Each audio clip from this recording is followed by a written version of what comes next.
प्रधानमंत्री नरेंद्र मोदी के लोकप्रिय रेडियो कार्यक्रम मन की बात का प्रसारण देश भर की तरह बड़ोदरा शहर में भी उत्साहपूर्वक सुना गया। शहर के विभिन्न क्षेत्रों में भाजपा कार्यकर्ताओं द्वारा सामूहिक श्रवण कार्यक्रम आयोजित किए गए। इसी क्रम में दांतेश्वर स्थित रामजी मंदिर के पास राणा प्रताप चौक में पूर्व मेयर नीलेश राठौड़ के निवास पर विशेष कार्यक्रम का आयोजन किया गया।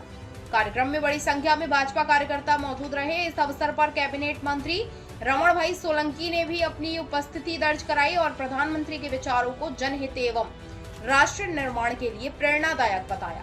देशना यशस्वी वडाप्रधान मोदी साहेब दर महीनाना छेल्ला रविवारे ए मन की बात द्वारा प्रजाजनोने पोतानो संदेशो आपे छे। आजे માંજલપુર વિધાનસભાના પેટા ચૂંટણીના અનુસંધાનમાં અહીંયા પ્રવાસ હતો ત્યારે અમારા બૂથના ઇન્ચાર્જ વજયસિંહભાઈના ઘરે બૂથ નંબર 109 ના તમામ કાર્યકર્તાઓ સાથે મન કી બાત સાંભળવાનો અવસર મળ્યો છે।